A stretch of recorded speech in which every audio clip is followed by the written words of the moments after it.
Recording number 187 Bhagavatam చదువుకుంటూ ఉన్నాము. వేణుని చరిత్రము అనే హెడ్డింగ్ కింద 460వ పద్యం నుంచి చదువుకుంటున్నాం. ఉదయ పర్వతము మొదలుకొని భూమినంతటిని ఒకే వీరుడై రక్షించును. ఇతడొకనాడు విజయయాత్ర మహోత్సవముతో సన్నాహము కలిగి మణులు తాపిన రథమునెక్కి చాపము ధరించి సూర్యుడుగా తిరుగుచూ ప్రజలకు శత్రువులు అనబడు చీకటులను దూరము చేయుచు వెలుగును. భూచక్రము మొత్తము తానొక్కడే ప్రదక్షిణము చేయును. ఆ సమయంన సకల దిక్పాలకులతో కూడిన రాజులు కానుకలిచ్చి ఇతడు చక్రపాణి వంటి ఆది విభుడని స్తుతింతురు. ఇందు చేయబడినది అహోరాత్రమయ స్వరూపుడగు కాలపురుషుని వర్ణనము. అతడే పృథు చక్రవర్తి అని చమత్కరించబడినది. ఇతడొకనాడు భూప్రదక్షిణము చేయును అనగా దినమునకొక మారు చేయునని చమత్కృతి. మణులు తాపిన రథముగా భూమిలో చేయబడిన దేహములను కల్పించుకొనునని అర్థము. చాపము అనగా సూర్యాదులు గమనము చేయుచున్నట్లు కనిపించు మండల మార్గము మరియు దేహములలో వెన్నెముక. ఇతడు భూచక్రమును ధేనువుగా చేసి సకల పదార్థముల సమూహమును పాలుగా పితుకును. తెలిసిన పెద్దలందరూ వీనిని సన్మానింతురు. ధేనువనగా ధరించి పోషించున్నది. చక్రమును ధేనువుగా పిండుట అనగా భూమి చుట్టూను గ్రహముల నేర్పరచి అనేక విధములైన సంవత్సరముల కొలతలను స్థిరపరచుట. దానితో భూమి యందు అనేక విధములైన ద్రవ్యములు ఉత్పత్తి అగును. దేవేంద్రుని వలె ఇతడెల్లప్పుడూ గోత్రములను భేదనము చేయుచు ప్రసిద్ధికెక్కును. అజగవము అనబడు తన వింటి అల్లెత్రాడుతో విరోధి రాజులను తల్లడిల్లజేసి సహింపరాని సింహ విక్రమమున సంచరించును. గోత్రములనగా పర్వతములు. ఇంద్రుడు పిడుగుల రూపమున తన వజ్రముతో పర్వతములను భేదించును. మరియు గోత్రములనగా వంశములు. పృథు చక్రవర్తి శత్రువుల వంశములను భేదిల్లజేయును. గోత్రము అనగా కిరణములను రక్షించున్నది లేక సూర్యచంద్రాదుల మార్గమగు సంవత్సర చక్రము. సూర్యుడు ఉత్తర దక్షిణాయనముల సంచారమున భూమధ్య రేఖను ఖండించును. మేషమాసమున దక్షిణము నుండి ఉత్తరమునకు, తులామాసమున ఉత్తరము నుండి దక్షిణమునకు సూర్యుడు భూమధ్య రేఖను ఖండించును. ఇందలి విశేషములు షష్ఠ స్కంధమున జ్యోతిర్విషయము సందర్భమున వివరింపబడును. సూర్యుడిట్లు భూమధ్య రేఖను గోత్రముగా భేదించుట వలన మేషము, వృషభము మొదలగు రాసులు ఏర్పడును. ఆ మార్గమునే అజగవము అనబడు ధనుస్సుగా వర్ణించెను. అజము అనగా మేషము, గవము అనగా ఎద్దు లేక వృషభము. విల్లికి అల్లెత్రాడు తగిలించుట అనగా సంవత్సరమును 2 సగములుగా చేసి భూమధ్య రేఖను కొలతబద్దగా ఏర్పరుచుట అని అర్థము. సకల జీవులచే స్తుతింపబడి కీర్తిమంతుడై 100 అశ్వమేధములు చేయును. పవిత్రమైన సరస్వతీ నది తీరమునకు సమీపమున 100 అశ్వమేధములను చేయు సందర్భమున 100వ యజ్ఞమందు దేవేంద్రుడు యజ్ఞాశ్వమును దొంగిలించును. జీవి భూమిపై పంచభూతమయమైన నానావిధ పరిణామములు చెంది అనేక రూపములతో జన్మములెత్తి తుదకు దుర్లభమైన నరజన్మమెత్తును. అందతడు చేయు సాధనలలో 100 మార్లు పవిత్రత చెంది బ్రహ్మీకరణము అనబడు స్థితి చెంది దివ్యత్వమున కడుగుబెట్టుట 99వ యజ్ఞముగా చెప్పబడును. ఇక మోక్షస్థితి అనబడు భగవత్ సాయుధ్యము 100వ యజ్ఞము. దానికి ముందు మనోలయము అనబడు తన్మయీకరణము కలిగి 100వ యజ్ఞమునకు విఘ్నము కలుగును. సమాధి స్థితిలో తన్మయత్వము కలిగినచో సాధకుని సాధన నిలిచిపోవును. అట్లుగాక సర్వాంతర్యామి అయిన నారాయణుని తత్వమున ఐక్యమై సర్వాత్మగా సర్వేశ్వరుని సాన్నిధ్యము చెంది నిత్యముగా నిలిచి ఉండుట సర్వోత్తమమైన పద్ధతి. దానికి ముందు కలుగు తన్మయీకరణ స్థితినే ఇంద్రుడు అశ్వమును హరించుటగా వర్ణింతురు. అప్పుడు ఇంద్రునితో పోరాడి ఎదుర్కొనిన వారు కలరు. వారే భగీరథుడు, రఘువు, పృథు చక్రవర్తి మున్నగువారు. వారికి 100వ యజ్ఞమున సూటిగా అశ్వము లభింపకున్నను ఇంద్రుడు వారితో సఖ్యము చేసి 100వ యజ్ఞఫలమును ప్రసాదించును. దానితో యజ్ఞపతి ఇంద్రుడగుట మాని ఉపేంద్రుడగు నారాయణుడగును. ఒకనాడు పృథు చక్రవర్తి తన నివాసమునకు సమీపమున మహనీయుడగు సనత్కుమారుని చూచును. అతడు బ్రహ్మతనయుడని ఎరిగి భక్తితో పూజించి విజ్ఞానమును పొందును. ఈ చక్రవర్తి పరిపాలించు భూగోళముపై బ్రహ్మవేత్తలు సనత్కుమారుని వలన దివ్యమైన జ్ఞానమును పొందుదురు. ఈ చక్రవర్తి కీర్తి పరాక్రమములను భూప్రజలు కథలుగా చెప్పుకొందురు. ఇతడు దిగ్విజయ యాత్రలు చేయుచు ప్రజలు పాడుకొనుచున్న తన జయగీతములను వినుచు భూమిపై తిరుగును. అఖిల దిక్కులను గెలిచి వర్తించును. నరులలో మహనీయులుగా కీర్తినార్జించి సత్కార్యములాచరించి పొగడ్తలను పొందు వారందరిలో ఈ చక్రవర్తి అంతర్యామిగా ఉండును. కనుక వారి పరస్పర జయ కీర్తనములన్నీయు వీనికే చెందును. సనత్కుమారుడు తన అంశము భూమిపైకి పంపును. అట్లు అంశగా దిగివచ్చి బ్రహ్మ విద్యకు కావలసిన శాస్త్ర విజ్ఞానమును భూమిపై మహనీయులకు ఉపదేశించును. అతడు శుక్రుని గ్రహగోళ మార్గము వెంబడి మన సౌర కుటుంబములోనికి ప్రవేశించి మన భూమిపైకి తేజోమూర్తిగా దిగివచ్చునని దివ్యజ్ఞాన స్థాపకులైన పరమగురువులు హెలీనా పెట్రోవా బ్లావెట్స్కీ అనబడు రష్యన్ సిద్ధురాలి మూలమున మన శతాబ్దిలో లోకమునకు తెలియచేసిరి. కలియుగమున మైత్రేయుడు మోక్ష విద్యకును సనత్కుమారుడు బ్రహ్మ విద్యా విజ్ఞానమునకును కారకులని దివ్యజ్ఞాన సంప్రదాయము చెప్పుచున్నది. దీనిని గూర్చిన సకల వివరములు హెలీనా పెట్రోవా బ్లావెట్స్కీ రచించిన సీక్రెట్ డాక్ట్రిన్ అను గ్రంథమునందును, ఏలిస్ ఏ బెయిలీ రచించిన 24 సంపుటముల బ్రహ్మజ్ఞాన సర్వస్వమగు ది 7 రేస్ అను గ్రంథమునందును కనుగొనవచ్చును.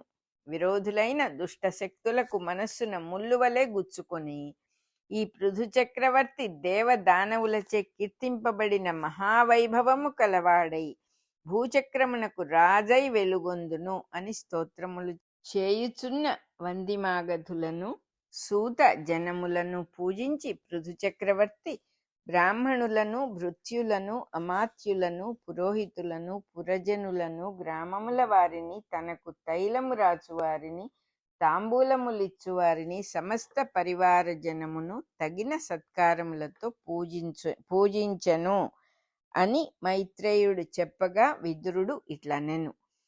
పృథు చక్రవర్తి గోరూపధారిణియగు భూమి నుండి సంపదలను పిదుకుట అని ఇక్కడ హెడ్డింగ్ ఉన్నది. ఏ కారణమున భూమి గోరూపము ధరించెను? దానికి దూడ ఎట్టిది? పాలు పిండుటకు తగిన పాత్ర ఎట్టిది? పృథు చక్రవర్తి ఏ ఏ సంపదలను పిదికెను? ఎగుడు దిగుడులుగానున్న భూమి ఏ రీతిగా సమతలమయ్యెను? ఇంద్రుడు యజ్ఞాశ్వమును హరించుటకు కారణమేమి? మహానుభావుడైన సనత్కుమారుని వలన పృథువు పొందిన దివ్యజ్ఞానం ఎట్టిది? భగవంతుడు సర్వమును నియమించుచు ఆకాశమున నల్లని రూపు ధరించి ఉండి అవతారములుగా దిగివచ్చిన దివ్య కథలను వినిపింపుము. పృథువు గోరూపధారిణి అయిన పృథివిని పిదికిన వివరము తెలుపుము. నేను నారాయణునకును వాని భక్తుడైన నీకును దాసుడను కనుక వినిపింపుము అని ప్రశ్నించిన విదురునితో మైత్రేయుడు ఇట్లనెను. బ్రాహ్మణ జనములచే రాజ్యమునందు అభిషిక్తుడైన పృథు చక్రవర్తి సకల ప్రజాపాలనము చేయునప్పుడు భూమి ఇంకను ఆహార సారమును ధరింపలేదు. జీవులకిట్టి ఆహారమును భూమి నుండి లభించుటలేదు. సూర్య కిరణాదుల నుండి ఆహారము వృక్షాదుల యందు వలె జీవుల యందు తయారగుచుండెను. కొంతకాలమునకు వారికి ఆకలి పుట్టెను. భూమిపై తయారైన ఆహారము తినుటకు కావలసిన రుచి ఏర్పడెను. ఆహారము మాత్రము ఎచ్చటనూ లభించుటలేదు. ప్రజలు ఆకలి బాధతో అలమటించుచు దేహములు క్షీణించుట ఆరంభమైనవి. వారు పృథు చక్రవర్తిని ఉద్దేశించి ఇట్లని చెప్పుకొనిరి. చెట్ల తొర్రలలో అగ్ని పుట్టి చెట్లను దహించునట్లు మాకు ఆకలి పుట్టి మమ్ము దహించుచున్నది. శరణుజొచ్చిన వారిని రక్షించువాడవు నీ ఒక్కడవే గనుక నిన్ను శరణు వేడెదము.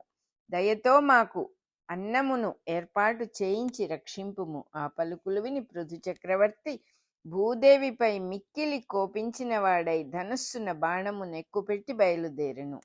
భూమిపై ఆహారమును ఏర్పరచునట్టి కిరణములను ప్రాణమయ రూపమున ఎక్కుబెట్టెను. ఇచ్చట కోపమనగా వేసవి కాలపు అగ్ని, దాని వలన మేఘములు ఏర్పడి సంవత్సర చక్రమునకు సరిపడునట్లు పరిమితముగా భూమిపై వర్షించును. అంతకుముందు వర్షములున్నవి, అది పంచభూతముల సందడియే గాని భూమిపై మొక్కలు మొలిపించు వర్షము కాదు. మొక్కలు మొలిపించు సంవత్సరమయ వర్షమును పర్జన్యుడు అని వేదములు కీర్తించును. ఇక్కడ బ్రాకెట్లో ఓంని బారన్ అని రాశారు. OMNIBORN అని వేదములు కీర్తించును అన్నారు. ఘనరౌద్రుండు అనగా మేఘములేర్పడు విధమున వేడెక్కించిన వాడు అని వేదార్థ చమత్కృతి. విల్లు ఎక్కుపెట్టిన చక్రవర్తిని చూచి భూదేవి గోరూపమున పరిగెత్తుచు గడగడలాడెను. భూదేవి ఇట్లు వేటకానిని చూచి పారిపోవు లేడివలే పరుగెత్తగా చక్రవర్తి ఆమె వెంటబడెను. ఆమె దిక్కులను విదిక్కులను పారిపోయెను. భూమిపై సందున్న తావునకెల్ల పరిగెత్తెను. పశు సంపద భూగోళమునందు అన్ని తావుల యందును దేహములు ధరించెను అని అర్థము. చక్రవర్తి గోవు వెంటబడి విల్లెక్కుపెట్టి పరిగెత్తుచుండెను. మృత్యువు సమీపించుచున్న మానవుని వలె గోవు తలదాచుకొనుటకు దిక్కులేనిదై భయమున హృదయము తపించుచుండగా ఇట్లనెను. ఓ చక్రవర్తి, నీవు ధర్మమూర్తివి, బాధలలో నున్న వారిని రక్షింతువు, సకల జీవరాశులను పరిపాలించు స్వభావము కలవాడవు. నేను దీనురాలిని, ఏ పాపము ఎరుగను, ఆడుదానను, నన్ను వధింపబూని ఇట్లు వెంటబడి తరుముచుంటివేలా? స్త్రీలు తప్పు చేసినను దీనులయందు వాత్సల్యము గల ధర్మమూర్తులు వధింపరు గదా. ఇచట వధించుట అనగా కొండలతో ఎగుడు దిగుడుగానున్న భూమిని తన విద్యున్మయ కిరణములతో బ్రద్దలు కొట్టి చదును చేయుట, పొడుముగా మట్టిని మెదపుట. ఓ ప్రభు, నీవే ఈ చంద్రుని స్వరూపమై తిరుగుచున్నావు, నా యథార్థ స్థితి నెరుగవా? ఎవరైనా జీవులు భౌతిక దేహములు ధరింపవలెనన్నచో నేనే గదా ఆధారము. నేను దృఢమైన భూగోళ రూపము ధరించి నీటిలో ప్రయాణము చేయు వారిని పడవ భరించున్నట్లు చోటులో ప్రయాణము చేయుచు జీవుల దేహములను భరించుచున్నాను. ఇట్టి నన్ను దయమాలి చీల్చి త్రుంపులు చేయుటకు చూచుచున్నావు. నేను లేకుండా పోయినచో నీ ప్రజలను నీ వెచట నిలిపి రక్షించగలవు అని పలుకగా పృథు చక్రవర్తి ఇట్లనెను. నీవు నా ఆజ్ఞను పాటించుటలేదు. సృష్టిలోని దేవతల యజ్ఞములయందు మాత్రము హోమద్రవ్యములను అనుభవించుచున్నావు. ధాన్యములు మొదలగు వానిని విస్తరింపచేయక కేవలము గోరూపము ధరించి తిరుగుచున్నావు. అచ్చటచ్చట గడ్డిని మొలిపించినను దాని నుండి ఇతర జీవులకు ఆహారమును అనుగ్రహింపక నీవే తృణములను భక్షించుచున్నావు. భూమిపై గడ్డి మాత్రమే పెరుగుచున్నది. గోజాతి పుట్టి వర్ధిల్లుచున్నది. గోవులు గడ్డి తిని బ్రతుకుచున్నవి. మిగిలిన జీవులకు ఆహారము తయారగుటలేదు. నీ యందు బ్రహ్మ ఎప్పుడో ధాన్యముల బీజములను నిలిపెను. వానిని నీ దేహమునందే అడచుకొని ఉంచితివి. భూమి రాతినేలగా ఉన్నదని అర్థము. నిన్ను నా బాణములతో చిల్లులుగా కొట్టెదను. ఇసుక, మన్ను మొదలగు వానిని తయారు చేయు కిరణములను పంపుచున్నానని అర్థము. నిన్ను నరికి నీ మాంసముచ్చే ఈ దీనులైన ప్రజల ఆకలి బాధ తీర్చెదను. మాంసమనగా భూమిలోని సారము. నీవు స్త్రీనంటివి. నా రాజ్యమున ఇటుపైన ఎవరైనా జీవరాశులపై దయలేక తమ్ము మాత్రము పోషించుకొను యత్నము చేయువారు జీవద్రోహులుగా ఎంచబడుదురు. వారు పురుషులైనను స్త్రీలైనను నపుంసకులైనను లెక్కచేయక చంపెదను. రాజులిట్లు చంపినను తప్పు లేదని శాసించుచున్నాను. దీని వలన పాపము రాదు. ఇతర జీవులకు ఉపయోగింపక తమ పొట్ట పోసికొనుటకు యత్నించువారు పోటీలు పడి పరస్పరము కలహించి చనిపోవుదురు. నీవు స్త్రీవైనను మదించి మెలగుచున్నావు. గోవు రూపము ధరించి పారిపోవచ్చున్నావు. నా యోగ మహిమతో నిన్ను నువ్వు గింజవలే ఖండించి ప్రాణకోటిని ఉద్ధరించెదను అని పలికి పృథు చక్రవర్తి యముని వలె భయంకరుడై నిలబడెను. నువ్వులయంత ముక్కలుగా ఖండించెదను అని పలుకుట వలన ధాన్యములో మొట్టమొదట నువ్వులను తన యోగశక్తిచే సృష్టించెనని తెలియవలెను. ఆ పలుకులు విని గడగడ వణకుచు భూదేవి పృథు చక్రవర్తినిట్లు ప్రార్థించెను. నీవు నారాయణుని అవతారము. ఈ మాయా రూపములన్నీయు నీ యోగమాయచే కలిగినవే గాని నా మాయ చేత కాదు. నేను ఏ మాయను ఎరుగను. నీవు సగుణుడవై నానావిధ దేహములను ధరించితివి. జ్ఞానమే శరీర రూపములుగా ధరించితివి. ఆ ప్రయత్నముననే నన్ను కూడా నీవు జీవరాశులకు ఆధారభూతముగా సృష్టించితివి. నాయందు 4 విధములైన పాంచభౌతిక సృష్టి కలిగించితివి. ఖనిజములు, వృక్షములు, జంతువులు, నరులు అనబడునవి 4 విధములైన సృష్టి.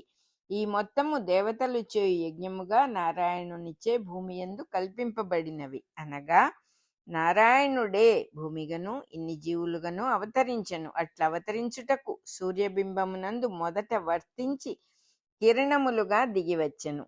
భూమి సూర్యుని చుట్టూను తిరుగును కనుక అతడు చక్రమునందు వర్తించువాడు లేక చక్రవర్తి అనబడును.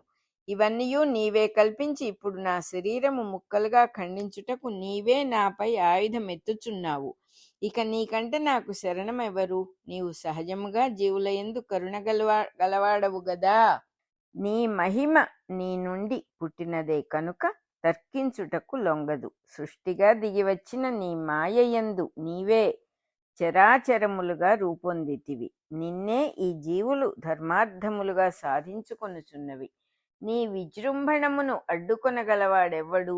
నీవేది చేసిన అదియే మాకు ధర్మ మార్గము. మొదట బ్రహ్మను పుట్టించి వాని చేత సకలమును సృష్టి చేయించితివి. ఒక్కడవే ఇన్ని రూపములై కథలు కల్పించితివి. పంచభూతములు, ఇంద్రియములు, కర్మ, చేతనము, అహంకారము అను శక్తులు పుట్టించి ఈ జగత్తులకు సృష్టి, స్థితి, లయము అనబడు పరస్పర విరుద్ధ శక్తులను వ్యక్తము చేసితివి. ఇన్నిటితో నీ సృష్టిని స్థాపించుటకు ఒక నివాసము ఏర్పరుపగోరితివి. ఆదివరాహమూర్తివై రసాతలమున కరగిపోయి ఉన్న నన్ను నీవే జాలితో ఉద్ధరించితివి. జలములపై తేలుచున్న నావవలె నేనుండగా నాయందు నిఖిల జీవులను రూపొందించి రక్షింపగోరి ఈ పృథు చక్రవర్తి రూపమును ధరించితివి. నీవు ఇప్పుడు జీవులకు నేనేమియూ ఇచ్చుటలేదని ఖండించు బుద్ధి వహించితివి. ఇది అంతయు గుణముల సృష్టి చేయునట్టి నీ ఇంద్రజాల మార్గము. నీ మాయకు మోహితులమైన మాకు నీ భక్తుల చేష్టలే బోధపడవు. ఇక నీ చేష్టలెట్లు బోధపడును? నాయందు నీవు సృష్టించిన జితేంద్రియులైన మహానుభావులకు నమస్కరించుచున్నాను. నీ క్రోధము తగ్గించుకొని నా భయము తీర్చి కరుణతో నా మనవి వినుము. తుమ్మెద పుష్పమునందలి తేనె గైకొనున్నప్పుడు పుష్పమును కందనీయదు. అట్లే తెలివిగలవాడు చేయవలసిన పని అందలి సారాంశమును పూని వర్తించును. నీవు సృష్టించిన మునులు యథార్థ దర్శనము కలవారు. ఇహపరలోకముల సమగ్ర ఫలమును పొందుటను వారికి బోధింపుము. భూమి దున్నుట, సూర్యుని సంవత్సర రూపమైన అగ్నిహోత్రముగా అర్చించి పంటలు పండించుకొనుట వారికి నేర్పుము. ఈ సృష్టిలోని ప్రకృతి ధర్మములను యజ్ఞకాండలుగా చూచి నేర్చుకొని ఉపాయమును వారికి ప్రసాదింపుము. ఎవడు నీ మార్గమును అవలంబింపడో వాడు విద్వాంసుడైనను ఆయాసమే మిగులును, కాని ఫలితములను పొందలేడు. ఎవడెన్ని శాస్త్రములను పఠించినను పాడి పంట తన నిత్య జీవితమున ఆచరణ రూపమున పెట్టనివాడు కష్టపరంపరల పాలగునని అర్థము. బ్రహ్మచేత పూర్వము ఓషధుల బీజములు కొల్లలుగా సృష్టింపబడినవి. వానిని నేను పండించి జనులకిచ్చినప్పుడు లోకహితము అనబడు వ్రతము లేనివారు పాపబుద్ధితో వానిని కూడబొట్టుకొనిరి. దుర్మార్గులు మిగిలిన వారికి దక్కకుండా వానిని అనుభవించుట నేను పలుమారు చూచి తిని. అట్టి సందర్భములలో ప్రభుత్వము వారు సామర్థ్యము కలిగి కూడా మందలింపరైరి. దానితో లోకమున దొంగతనములు ఎక్కువై కల్లోలములు జరిగినవి. అప్పుడు నన్ను నా సంపదను లోకహితార్థమై రక్షించువారు లేక నేను కృషించిన సందర్భములు పెక్కులున్నవి. పూర్వకల్పములలో మిగిలిన సౌర కుటుంబముల యందలి భూగోళములపై తనకు కలిగిన చెడ్డ అనుభవములను భూదేవి స్మరించి పృథు చక్రవర్తితో మొరపెట్టుకొనుచున్నది. యజ్ఞము యొక్క వ్రతము వలన గదా భూదేవి పంటలకై ఆదరింపబడుచున్నది. దుష్టులు ఎక్కువైనప్పుడు నేననాదరింపబడి తిని. భూమి దున్నుట మాని ఇతర శాస్త్ర వ్యాసంగములు, పాండిత్యము, వాణిజ్యము, రాజకీయములు, మతములు మొదలగు ప్రవర్తనలకు దిగువారు పాపాత్ములని సిద్ధాంతము. భూమి దున్నుచు ఎవడేది చేసినను ధర్మ మార్గమున నడచును. పంట పండించువాడు అజ్ఞానమున కొన్ని పొరపాటులు చేసినను భూమి సహించి సర్దుకొని పోవును. అట్లు కాక పాండిత్యము, అధికారము మొదలగు ఇతర వ్యాసంగములకు జీవితము నమ్ముకొని వారు దొంగలై జీవించవలసి వచ్చును. వారు తినుచున్న భోజనమునకు వారు చేసిన శ్రమ లేదు కనుక ఇతరులు పండింపగా తినువారెక్కువగుదురు. దానితో ఆర్జనకు మాయోపాయములు అవలంబింపబడును. ఎవడు తన పొట్ట కోసము కర్మలను పరిపాకము చేసుకొనుచున్నాడో వాడు పాపమునే తినుచున్నాడు అని భగవద్గీత చెప్పుచున్నది. భూమిపై జీవించువాడు అన్నము తినక తప్పదు కనుక వాడు పండించి రవాణా చేయుట గాని, పండించిన దానిని తినుచు మానవులకు పనికివచ్చు కర్మలు ఆచరించుట గాని చేయవలెను. అట్లు చేయు పవిత్ర మానవులను వరుసగా వైశ్యుడు, శూద్రుడు అందురు. పై రెండు వృత్తులను చేతగానిచో ధైర్యమునుపయోగించి పై వారిద్దరినీ జ్ఞానవంతులను చేసి యజ్ఞార్థ కర్మ నేర్పుట గాని, జరుగుచున్న దానిని దుష్టుల నుండి రక్షించుట గాని చేయవలెను. అట్లు చేయువారిని వరుసగా బ్రాహ్మణులు, క్షత్రియులు అందురు. ఈ 4 మార్గములలో ఒకదానికి చెందిన వానిని ఆర్యుడు అందురు. చెందని వానిని మ్లేచ్ఛుడు అందురు. వాడు పండించిన దానిని కొల్లగొట్టుటయో, జాతికి జీవనాధారములైన పశువులను చంపి తినుటయో జరుగును. అట్టివారే చోరులని భూదేవి చెప్పుచున్నది. అట్టి దొంగల తీరు చూచి మరల యజ్ఞములు అభివృద్ధి చెందవలెనన్నచో మానవులకి పంటలను అందనీయకుండా చేయవలెనని నేనే వానిని తిని జీర్ణము చేసుకొంటిని. ఏ జాతిలో కృషికర్మ చేయనివాడు భోజనము చేయుట విశేషముగా జరుగుచుండునో అతట భూసారము నశించి పంటలు కూడా తగ్గిపోవును. వర్షములు కూడా సకాలమున కురియకుండుట, అకాలమున కురియుట జరిగి పూర్తిగా కృషికర్మ ధ్వంసమగును. ఇట్లు నాలో జీర్ణమైన ఓషధులను నీబోటివాడు వచ్చినప్పుడు మరల చక్కగా పొందవచ్చును. నీ ప్రేమకు నోచుకొనిన దానను కనుక నేను నీకు ఉపాయము చెప్పెదను వినుము. నేను గోవు వలె మరల సకల సంపదలను వెలువరించెదను. కానీ నేను చేపుటకు నాకొక దూడ కావలెను.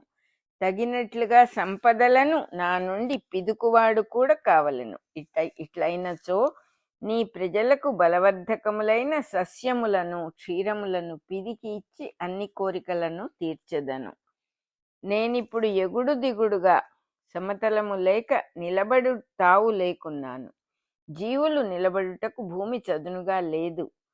మేఘములు రూపుకట్టుచున్నవి, వర్షాకాలములు ఏర్పడినవి, వర్షములు కురియుచున్నవి. ఆ జలములు చదునైన భూమి లేకపోవుటచే ఎచటనో పుట్టి ఎచటకో ఇంకిపోవుచున్నవి. వర్షించిన నీరు ఒక చోట నిలబడునట్టి సమతలమైన భూప్రదేశమును ప్రసాదింపుము. ఈ విధముగా భూదేవి పలికిన మధుర వాక్కులను విని చక్రవర్తి మనస్సున అనురాగము పొందెను. అతడు మనువును దూడగా చేసెను. తన చేతితో భూమి నుండి సకల సస్యములను క్రమముగా పిండెను. ఆ విధానము వలన భూదేవికి జీవులపై వాత్సల్యం ఏర్పడెను. దానితో కాలక్రమమున జీవులలో పరస్పరత్వము పెరిగి కోరికలు తీరుట ఆరంభించెను. మనువు సకల ధర్మ పరిపాలకుడు. అతనిని సంకల్పింపచేసి భూమి యందలి సకల పదార్థ ధర్మములను ఏర్పరిచెను అని అర్థము. విత్తనముల ధర్మములు, భూమికి మొలిపించు ధర్మము, జలములకు మొక్కలను పెంచు ధర్మము మొదలగు మనువు ధర్మములు సకలము తన చేతులతో పిండెను. అనగా సూర్య చంద్ర కిరణముల సహాయము ఏర్పరచెను. మానవులకు సస్యములను పండించుకొను అభ్యాసము చేయించెను. దానితో వారు కోరికలు తీర్చుకొను పరస్పరత్వము నేర్చుకొనిరి. అనగా పశువులకు గడ్డినిచ్చుట, భూమికి ఎరువు పెట్టుట, తినగా మిగిలిన ధాన్యములు అమ్మి మిగిలిన వస్తువులను సమకూర్చుకుంట నేర్చుకునిరి. ఋషులప్పుడు బృహస్పతిని దూడగా తోలుకొని వచ్చిరి. సౌర కుటుంబమున బృహస్పతి అంశలో పుట్టిన ఒక గ్రహగోళము యొక్క ప్రభావమును భూమికి సంక్రమింపచేసిరి. అప్పటి నుండి బృహస్పతి సంవత్సరము యొక్క ప్రభావము ఏర్పడెను. ఆ దూడ సహాయమున ఛందస్సులు అనబడు క్షీరములను పిండి తమ ఇంద్రియములను పోషించుకొనిరి. జీవులకు బృహస్పతి అనుగ్రహము వలన మనస్సునకు ఇంద్రియములకు దేహములందు స్థానములు ఏర్పడినవి. రుచి వలన సంతోషము కలుగుట, అన్నము తినుట వలన ఆకలి తీరుట అను సుఖములు ఏర్పడినవి. ఈ ప్రమాణమును అనుసరించియే బృహస్పతి జీవులకు జ్ఞానమును సుఖమును కలుగజేయుచున్నాడు అని జ్యోతిశాస్త్రము చెప్పుచున్నది. మరియు ఛందస్సులనగా కాల విభాగములు, దేశ విభాగములు. దీనిని బట్టి సంవత్సరమందలి ఋతువుల సంపదలు, పాడి పంట, వాని కొలతలు, తూనికలు, భూపరిణామము యొక్క కొలతలు మున్నగునవన్నీయు మానవుడు నేర్చుకొనెను. అంతేకాక బృహస్పతిని అంగిరసుడు అందురు. అంగముల యొక్క రసమే అంగిరసుడు అని వేదము చెప్పుచున్నది. దేహమునందలి వివిధ గ్రంథులు, గ్లాండ్స్, స్రావములు, సెక్రెషన్స్ బృహస్పతి ప్రభావము వలన కలుగుచున్నవి అని జ్యోతిశాస్త్రము చెప్పుచున్నది.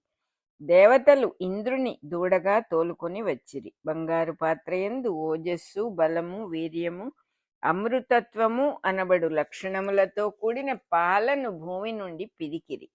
దేవతలు ప్రజాపతియగు సంవత్సరమూర్తి ఎందలి ప్రజ్ఞలు. వారు ఇంద్రుడను దేవతను ఇంద్రియములకు అధిపతి అయిన కేంద్రముగా జీవులలో స్థాపించిరి. దాని వలన బంగారు పాత్రలో పాలు పిండిరి. అనగా పగటియందు సూర్యకిరణములకు భూమిని అనుసంధానము చేసి ఎండను ప్రాణశక్తిగా పిండిరి అని అర్థము. పగలు అనబడు దినములలోని సగభాగము యజ్ఞమందలి బంగారు పాత్ర అని శతపథ బ్రాహ్మణమున అశ్వమేధ కాండము వివరించుచున్నది. ఓజస్సు అనగా ఓంకారమును పుట్టించు జీవశక్తి అనబడు ధాతువు. ఇది సప్తధాతువులు కాక 8వది. ఇది భౌతిక ధాతువు కాదు. ప్రాణజనకమైన ప్రజ్ఞాస్వరూపముగా ఉండును. ఓంకారమును సోహం అనబడు ఉచ్ఛ్వాస నిశ్వాసలుగా జీవులలో ప్రతిష్ఠించును కనుక దీనికి ఓజస్సు అని పేరు వచ్చినది. ఓ ప్లస్ జ ఈజ్ ఈక్వల్ టు ఓంకారమును జనింపచేయునది, ఓంకారమున జన్మించునది. తల్లి గర్భమున శుక్రధాతువు ద్వారా జీవుని ప్రతిష్ఠించు మొదటి సారము ఓజస్సు. ఇది గర్భసారము యొక్క సారము అని ఆయుర్వేద శాస్త్రము చెప్పుచున్నది. ఓజస్సు ప్రసక్తి లేనిచో శుక్రధాతువునందు వీర్యమున్నను జీవుడు గర్భస్థుడు కాడు. దైత్యులు, దానవులు గుణవంతుడగు ప్రహ్లాదుని దూడగా తోలుకొని వచ్చిరి. దానితో కళ్ళు అనబడు క్షీరమును పిండిరి. ప్రహ్లాదుడనగా చంద్రుడు అని అర్థము. యథా ప్రహ్లాదనాత్ చంద్ర అని ప్రమాణము. చంద్రుని వలన ఓషధులలో రసము పిండుట, దానితో జీవులయందు ఉత్సాహ గుణములను కలుగజేయు ధర్మమును ఆ రసమునందు స్థాపించుట ఇందలి అర్థము. సుర అను శబ్దమునకు ఉత్సాహము కలిగించు చెట్ల రసమని అర్థము. కాలక్రమమున ఆ రసములను పులియబెట్టుట, దానితో మత్తును అనుభవించుట మానవుడు నేర్చుకొనిన తరువాత సుర అను పదమునకు కళ్ళు అను అర్థము వచ్చినది. అంతకుముందు ఆనందము అని అర్థము. ఆసవము అనగా పులిసిన ద్రవ పదార్థము. చంద్రుని వలన పులియుట అను ధర్మము కూడా ఏర్పడి దానిని రుచులలో ఉపయోగించుకొనుట ఏర్పడినది. అప్సరసలు, గంధర్వులు సంతోషించి విశ్వావసువును దూడగా తోలుకొని వచ్చిరి. పద్మముతో నిర్మింపబడిన పాత్రయందు మాధుర్యము, సౌందర్యము గల గాంధర్వము అను పాలను పిదికిరి. గాంధర్వమనగా సంగీతము. పద్మము సౌందర్యమునకు నివాసమైన ప్రకృతి నిర్మాణము. దానివల్లనే సౌందర్యము అను గుణమును స్థాపించిరని అర్థము. ఒకరికొకరందముగా కనిపించుట, స్త్రీ పురుషులు పరస్పరము ప్రేమించుకొనుట పుట్టినది. మరియు సంగీతము, లలిత కళలు దాని నుండి పుట్టినవి. కనుకనే స్త్రీ పురుష వ్యామోహమునకు లలిత కళలకును విడతీయరాని సంబంధం ఏర్పడినది. మన రికార్డింగ్ నెంబర్ 187 అలాగే చతుర్థ స్కంధంలో 501 పద్యం అయిపోయింది.